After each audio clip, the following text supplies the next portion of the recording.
Hey, welcome back to Vaguely Adults. You got two vaguely looking adults. I'm one of your hosts, Sarana. And I'm Shirley. And we are back with the spooky. Today we're going to be going over some of our paranormal experiences, some folklore situations, and might tie in some sleep paralysis into the whole thing. Fun. So you normally start things off, but let's spice it up a little bit. Okay. And the spirit of Halloween. So I've had ghost experiences before, which is, I feel like it's strange because I'm not religious in any context. When I started to have these experiences, I was religious to a little extent, but I had them and then I became very agnostic, no belief in a super being. A deity. Yeah, deity of any sort. But now that I'm spiritual again, I meditate. It's interesting to kind of go back and be like, no, that was just some crazy-ish. Yeah, that was some real strange stuff going on. So my first experience with sentient, non-lifecal being was, I think I was about 9 or 10 years old, and I had a room to myself back then. Good old days. But I was kind of on this bed that had little iron arches at the end and at the head of the bed. And there were days when I would go to sleep, everything's pitch black, and I would see this little girl in a Victorian sort of top, super frilly little ruffled collars on a black, short sleeve shirt or blouse sort of situation. And she'd not say anything.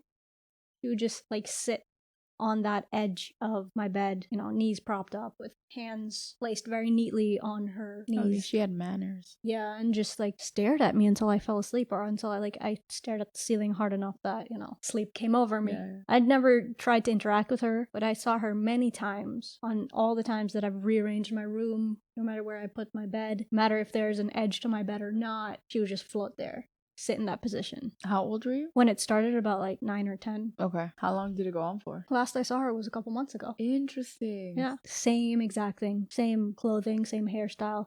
It's same apartment, right? Yeah. It's Shirley Temple curls too. It's super like the super coils. Yeah. So I my apartment building, my complex is very old. Yeah. It's definitely gone through a lot over the years, over the decades. I have no idea if this entity, this being has passed away there, or if she attached herself to me at some point in life, or it scared the crap out of me when I was younger. Yeah. It would scare the crap out of me now. Yeah, but it's I feel I've just gotten to a point, I think I was around 14 or 13, where I was just bro, I'm tired. Yeah. If you're gonna chill, go ahead. If she hasn't done anything to you at that point, yeah, that many years into it, I highly doubt she'll try anything now. I don't know if it's also just me being hesitant and not wanting to mess around and open up. I don't know. It's yeah. I don't know how it works. I don't know if it is a real thing, but I just know for a fact that I've seen this being many times, and I'm sure if there was an old picture, or, I would recognize her. Yeah, bro, that's insane. Yeah, I don't think I've ever shared that story with anyone. No. Yeah, and now the internet knows. Yeah, now everyone knows. No, I don't. My family doesn't even know. The family that I share that apartment with. Oops. Sorry, guys. I mean, it's fine. If you told my dad that story, he'd say you were possessed by the devil and needed an exorcism. But he's not religious. My nickname is also Satan. So yeah, I mean, you're invoking it on yourself at this point. We also have the Pope blessing us in the background here. I don't know if you're watching the Viewable podcast. But yeah, what a time to be alive, huh? That's crazy. I don't have any... I've never seen something like that clear. The most is, I swear, I'll see someone run past me, or if it could be a fly without you having your glasses on. I mean, this is fair. Or I'll be standing there and I swear I'll see movement on a corner, or someone, or I feel someone is standing there, but when I look, there's nothing there. I've never actually seen anything, more just so felt things. Yeah. But I always just attributed that to my own paranoia, or I have a dog and a cat. Yeah, it could just be them. Could be them. Could be my hair brushing past me and I obviously feel something. Wind pressure changes. And that's just because I've never actually seen anything. So I'm just these feelings can be explained by anything. Though I do hate having doors open. That is, I don't know why, but I can't sleep if my closet door is open. I can't sleep if the door for the room that I'm in is open. Could that be due to Halloween Town and scary things coming out of different closets. Yeah, that's definitely it. Monsters Inc., Halloween Town. All of the things. All of the things attributed. But, Harry Potter getting welcomed into when he was a literal newborn. Yeah. But, if he could defend himself as a 2-day-old. Again, I still can't believe Harry wrote that whole series by himself. Love that. Crazy. Love that. I love an autobiography. But I've heard of experiences like my dad had them growing up, and I think it's part of the reason why he is as religious as he is today. Well, I think he's had his ebbs and flows. Oh, for sure. For a while, he was not religious at all. Like, he believed in God, and that was the extent of it. But, like, he used to mock and make fun of people who went to church. Yeah. And I remember I went through a phase in high school where I went to church a lot every Sunday, and I even went to church school Monday through Thursday before high school started. So I was there at, like, 5 a.m. until 7:30, and then from there, I would take a bus to go to school. So my father used to make fun of me for that. And he used to be like, it's ridiculous. Like, why are you doing all this? Like, for church and blah, blah, blah. For those of you who don't know, I was Mormon. Am Mormon. I'm baptized. Question mark. Yeah. But I haven't been to church in a hot sec. And he used to make fun of me. And then... Do you pray? Do I pray? Yes. Like, still daily? Yeah, I still pray daily. But because I grew up Catholic, I still do I don't know what it's called Father, in Spanish. Son, and Holy Spirit. Yeah. I don't know what it's called in English. I also grew up Roman Catholic. Okay. But in Spanish, it's called, like, persinándote. So, like, I don't know if you saw it last night, but when we were going downstairs, I literally went like this. Girl, I couldn't see anything. We took off the lights and it was dark. This is fair. This place gets dark. But, like, when I leave my house in the mornings, me persino. When we went downstairs to go to sleep, me persine. If I pass by a church, I'll also do it. Well, good thing. Anyways, let's not dox the location of this place. Anyways. Yeah. So, like, I still have habits that I kept from, like, the Catholic side of my family. Although I do appreciate that my parents never pushed religion on me, which is why it was such a surprise when in high school I just decided to join the Mormon church. Out of all the churches. Out of all the churches, I became a Latter-day Saint. I'm not saying... I'm actually not going to say anything about that. But, yes. There's a lot that surrounds that, and if you want to go ahead and do your own research, I will just go out on record and say that inherently religions are not bad. There's just individuals who decide to take it to extreme levels and extreme points, and that is what ruins religion for many others. Yeah. And paints bad pictures for those who practice with malice. No, who practice... There's a word I'm looking for. But it ruins it for the rest of the people who do it for their well-being and, the betterment of themselves. Oh, yeah, one complete opposite. Like malice. But yeah, like, being part of a religion, being part of something, I was going through a lot in high school. And so, like, that helped me feel whole and, like, helped me feel better.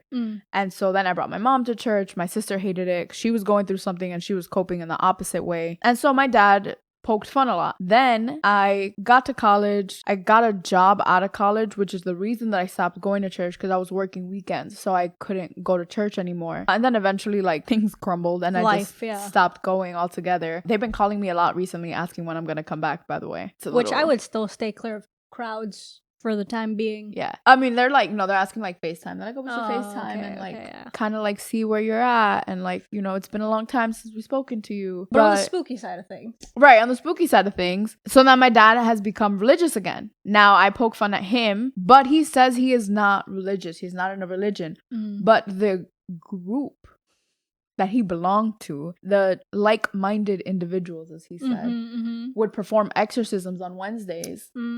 But he was not religious. He believes in God, and these people just believed in God, but they had a priest come in and perform an exorcism or something. And he like wholeheartedly believed that this happened. And so I had a family member who got really sick, and he was just like, well, we should like pray for them and like, and all this good stuff. But growing up, he had some crazy ass experiences. And I think that's part of the reason why he has trouble with religion. So when he was a kid, he hates Ouija boards. Yeah, I would not dabble. We're just people of color. We just don't. Yeah. There's a reason scary movies do not have people of color as main characters. It's why the people of color never be like, oh, you know what's fun? Let's play with a Ouija board. All right. All of this to say, there's a Ouija board in my sister's room. So my dad always talks about how he hates it. He doesn't like it. Like, why rock the boat? And I used to hate it growing up too. I was a big scaredy cat. And my sister got into like all this occult crap, and she's really into horror movies. Like if you walk into her room, she has like a Chucky doll in the corner. She has a painting of like Freddy Krueger.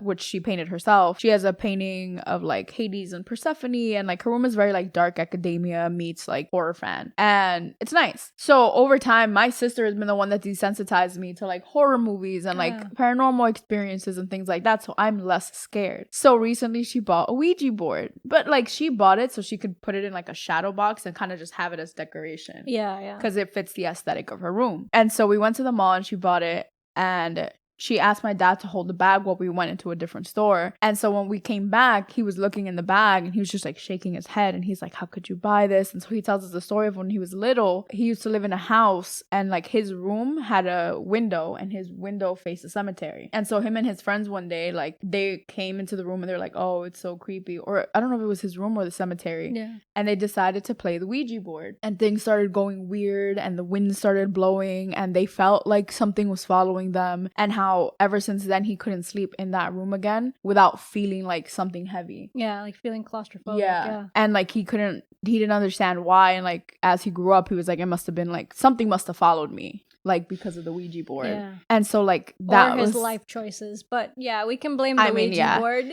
But that was like as a kid. And then as he got older, I don't know if he suppressed it, but then he used to help con people. I think I've told this story on the podcast before. But I don't think since we've revamped it, but okay. Yeah. He had a uncle who would pretend to be like a shaman, and he lived at like the top of this hill, and they would bring white tourists to be like, again, that was white.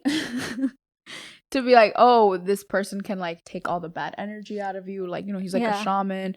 And you know, the whites would come and be like, oh my god, like these indigenous people are doing these rituals, it must be real. And like they would dress up full costume and everything. And as a like teenager or like tween or whatever, my father and his cousins would take them up to the uncle, who was like in full like dress garb, like it was magnifique. I wish I had pictures. I wish pictures were like a big thing back then. Yeah. And then they would spend the previous night with a needle and ink and inject eggs. Hard boiled? No. Just regular eggs. Regular eggs. Okay. Would inject it with black ink, because in Ecuador, part of like our indigenous beliefs is you would take an egg and you rub it all against the person as they say whatever they have to say. An egg cleanse? Yes. Yeah.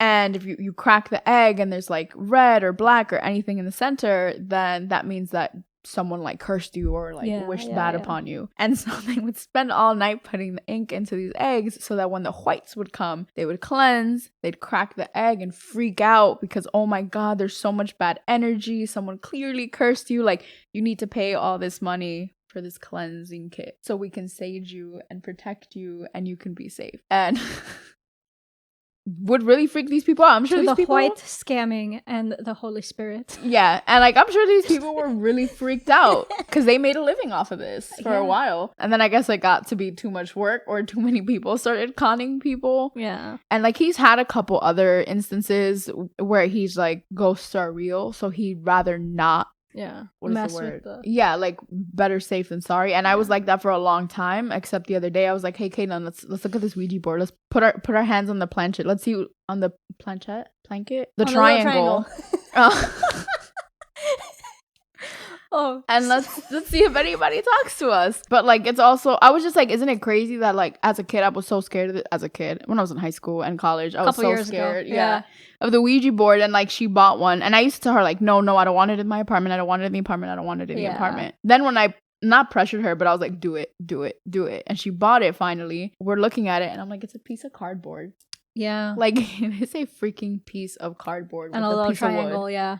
Like, and that is what people are so scared of, and it blows my mind. I mean, a lot of it is this power of storytelling, if you really think about it. It's like these things that were passed on for years, millennia, decades, whatever you want to like go back to. And it's interesting because like we were trying to do some brief research before to find like folk tales and whatever, but there's a lot of stories specifically in the Caribbean that overlap amongst the islands. Yeah, that predates, you know, technology and being able to accessibly hop from island to island. And you know, a lot of these stories, a lot of these tales obviously came from the the colonizers, but it's evolved to, more. so much more to really impacting these local communities and villages and stuff like that. But it's so interesting to see a different name for a lot of the same tales or a lot of the same stories or a lot of the same like beings or demons or, whatever it may be. I mean, it happens even across countries. Yeah. Like, you had Greece and Rome, right? Had, like, God of the Sun, and they had names. You have Apollo, you have Venus, Aphrodite. Like, these names vary. And I've recently started looking more into, like, Ecuador's history, which there's not a lot of it. Yeah. Because we were colonized not once, but we work hard. We got colonized twice. Get in there, man. Yeah, we were just like, once is not enough. I need us. And now I'm trying to have my heart colonized. So, learning from my ancestors. Yeah. But that makes it hard for there to be a history. So, like, what I do have is mostly of, like, our first colonizers, which was the Inca Empire. Because we were our own indigenous beings with, like, our own deities, our own culture. And then we got colonized by the Inca Empire. So then we adapted to their gods and their everything. And then we got colonized by the Spaniards. Yeah. But that's because Ecuador's dumb. And the Spaniards were like, we'll help you get rid of the Incas. And they were like, oh, yeah, bet. yeah. And then they got colonized. And then it became very Catholic and Christian. And so a lot of the, like, folklore that you do find of Ecuador all has to do with, like, the virgins of the sun, or, like, the deal with the devil, or the deal with the demons, or the god's tears, or, like, it's all very tied into religion, but not, like, the original religion, but, like, the colonizers' religion, which is... It's a whole hoot and a half, really. Bizarro. I, unfortunately, don't know a lot of Trinidad's history, either. I feel kind of, like, ashamed, almost, that I don't know the history of the Caribbean, like, at all, because I do feel like it's something that I should have learned, or, like, should have explored, definitely earlier in life. But, I just didn't have those opportunities, or, like, I didn't seek them out earlier. Also, when you go to school in the United States, like... Oh, you don't learn. You don't learn anything. And everything that you do learn is told so drastically from an American point of view that the narrative that America is the greatest nation on earth resonates across the country really hard. I personally don't believe that it's a good message to still be, pushing, because... this country is so broken in so many ways and needs some serious revamping. But, wanting to look more into Caribbean culture and history, I think opens up a lot of doors for folklore and things like that. But again, it's because of colonization that so many, like, whatever records that they probably had were either burnt or replaced or just thrown away or and it's so sad to think about, because I feel like we come from such rich places that it has so much to offer, but we're quote-unquote third world countries. I don't know, it makes me kind of sad. It makes me sad that I don't know more about the place that I come from, and I don't know where to start, even if I wanted to. I don't know about you, but for me it stems from, like, family shame. So, like, in Ecuador, this is gonna sound so bad, the closer to white you are, the better you're seen. Yeah. So, like, the classier you are, the more money you have, kind of thing. No, it's pretty similar. Yeah. And so that means that a lot of people try to ignore the culture that is our country. Yeah. And they come to America and they don't teach their kids about it because they themselves don't really know about it, because they're ashamed of it. And they're seen, like, the closer to indigenous people are seen as less than, because they're not high class, which is BS. A lot of them have more money than we do, because the outfits, like the indigenous outfits, I was learning the other day, I saw a video of this girl and her indigenous outfit costs like 5,000 grand. Yeah, I recently saw a picture of this indigenous group protesting for something in Trinidad, and it was the first time I saw, like, proper, like, indigenous Trinidadian wear. Yeah. And it is so closely resembles, like, what you think of, like, American native indigenous. Yes. Like, it's the feathers, it's the colors, it's using, like, natural things to dye said feathers and stuff like that. And that's so cool. Like, that is so cool. So the clothes in Ecuador, they're called, like, what the women wear, they're called also, we should get back into spooky real fast. They're called polleras. This turned into a whole nother episode. Yeah, sorry. They're called polleras. And so I only thought there was one kind, because it's, like, the most common that you see. Turns out there's a bunch of different colors that come from different, like, regions in Ecuador, which is just bizarro to me, and I really want to own one now, and I want to learn more about my culture. Also, I think I had the Inca Spain thing mixed up, so don't quote me on it. But I know we were colonized by them both, but I think we were colonized by Spain first. Inca destroyed us, hoping Spain wouldn't colonize us. Spain was like, JK, we'll rebuild. We'll fix it.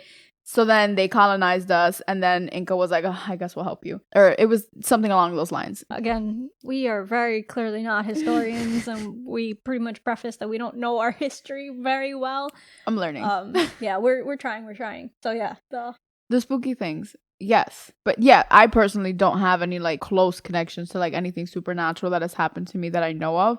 I just know that I'm very scared of basements and attics, but mostly basements. If I have to come upstairs by myself from a basement, i.e. here, in the nighttime, I get very creeped out. That's not even the basement. That's first floor. This is second floor. Hun, it's downstairs.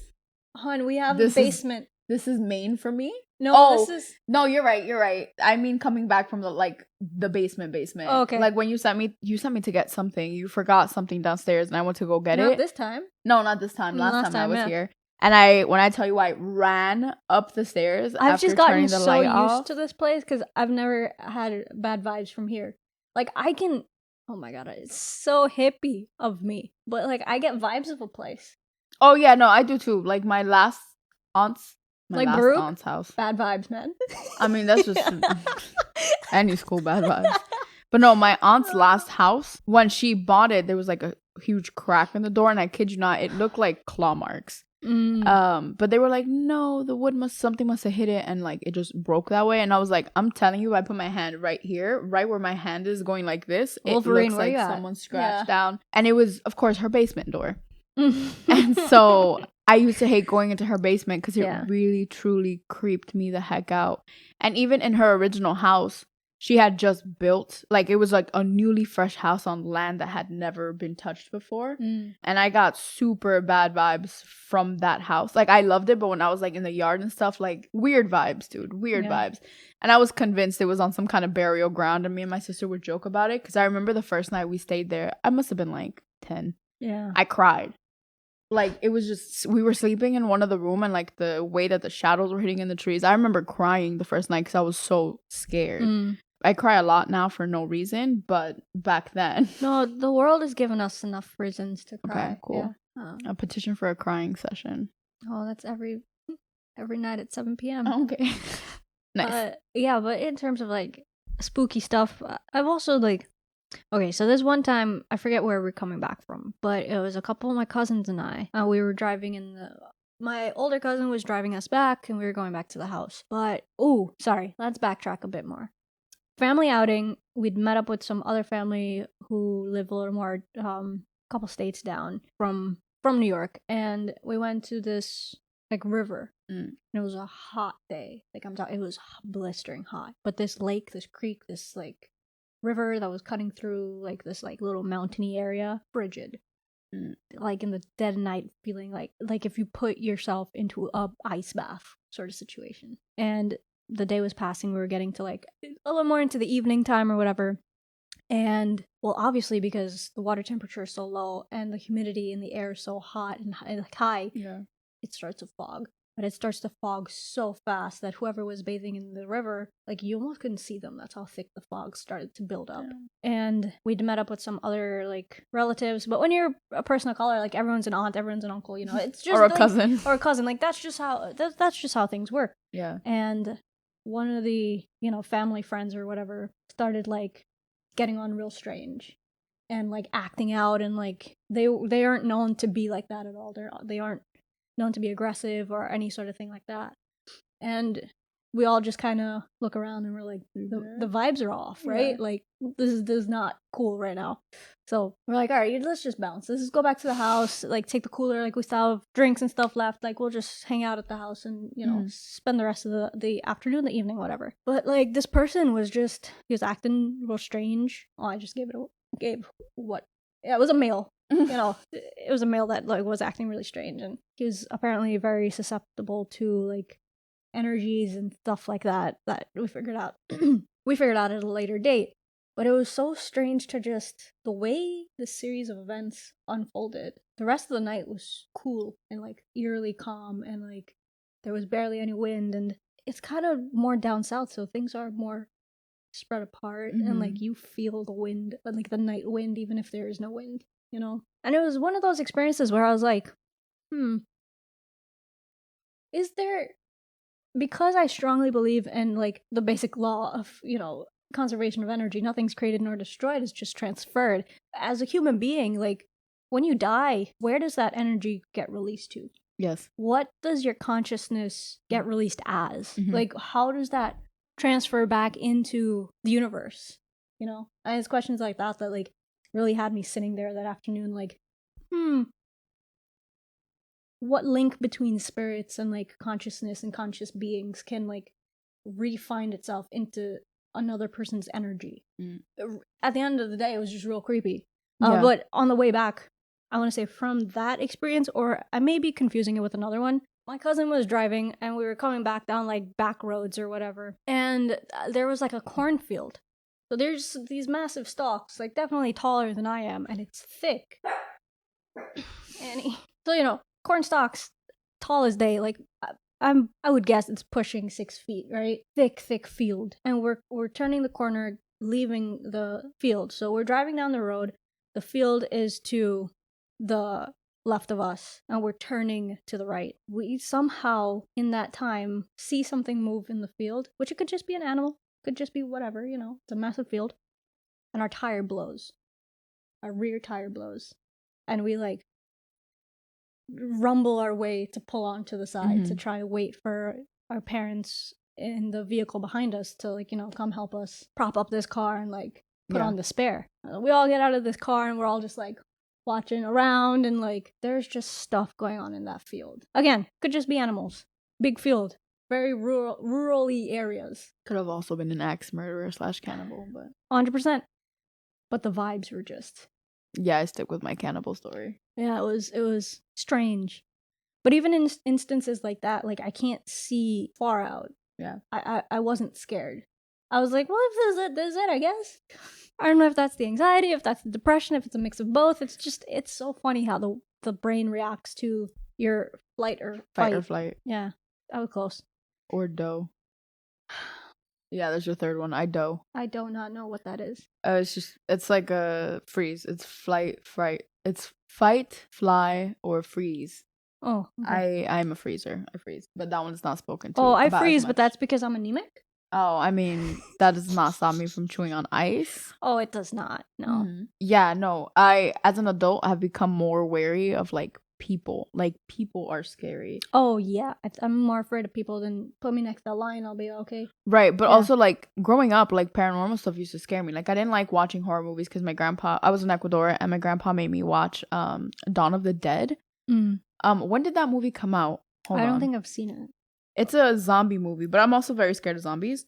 Oh, I'm desensitized to zombies. No, I'm terrified of zombies. Like, it's gonna happen one day and I'm just not ready for it. Unless it's like Warm Heart, I don't want it. There's this Korean series made on Netflix called Kingdom, and it's couldn't get into it. I love it so much. The zombie makeup, the gore, it's just, oh wow, I sound crazy, but like the way that they were able to produce zombies at such a high quality with like the frothing of the mouth, the like ripping of the flesh, the absolute just disgust of like the animalistic tendencies of zombies. Yeah. I don't know how much that sentence made sense, but you know what I mean, right? It's oh, I love it. All right, so the movie came out in 2004, so I was 9. And my grandfather made me watch Dawn of the Dead. Now, if you've seen Dawn of the Dead, it is a very realistic zombie movie. Like it's very gory, but it's not like, it's kind of like what The Walking Dead is now. Like it's very realistic. I've not seen The Walking Dead. Okay. Yeah. Like Resident Evil just strikes as sci-fi. Sure. You've seen Resident Evil. Yeah. Yeah, like it reads more dystopian. Yeah. Whereas like Dawn of the Dead reads as more like realistically what would happen. It like the opening scene is this like couple, which is what I imagine Ash and April to look like. And they're just like laying in their bed, and their little daughter walks in, and she's like, so Annie. Yeah. Yeah. The daughter walks in and the dad gets up and he's like, hey, what's going on? And she just keeps getting closer and closer, and she's like making noises, and he's like, what's going on? And then she just attacks him. Yeah. And kills the parents. Yeah. And so that is the opening scene for the movie, or like one of the opening scenes for the movie.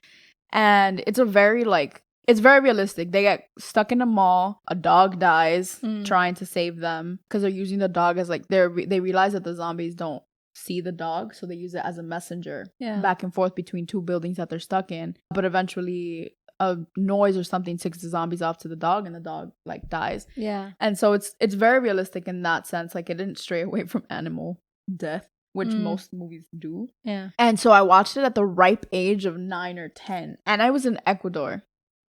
Yeah, that'll do it to you. So, that'll do it to you. New York is very loud and noisy. Ecuador is not. It's very, very quiet. Yes. It's very, like, suburban. Yeah. So, any noise, like, if you could hear a can rattled. And so, I would hear it on the street, and I was convinced that this was it. The zombie apocalypse was about to happen, as I was in Ecuador, away from, like, my father and away from, like, anything and whatever. And then he made me watch Ghost Ship or Phantom Ship. No idea. Okay. So the premise of that story or that movie is that all these, like, old, I don't know, it takes place in, like, the 30s or 40s. All these people are on a boat, like, on a cruise type thing, but they're, like, at a gala.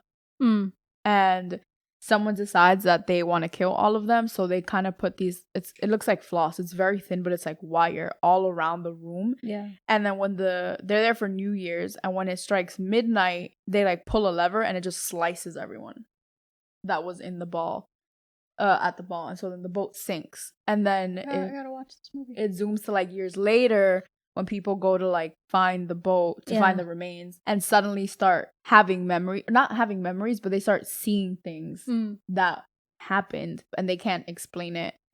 So it made me watch that also. So I think those are two of the reasons that I am terrified. I was terrified growing up, and I hated horror movies. But like I said, my sister is a big horror movie fan, because I can't deal with it because my anxiety is bad enough that I don't want added anxiety from jump scares and things like that. That's fair. Whereas my sister's anxiety is so bad that she likes watching horror movies, because at least she can control why she's anxious. She's like, well, I know I'm anxious right now because I'm watching this movie that is making me anxious. So, like, it gives her more control. We're very different people as well. And so now I watch a lot more horror movies, but, like, something like The Purge is scarier to me than something like The Nun. I've not seen either of those. Oh my god, baby, we gotta get you watching movies. Dude, The Purge. I've watched over 50 movies already this year. All, like, foreign films with, like, subtitles. Mostly. Hey, I've started watching some F1 films in the past couple of days. Get out.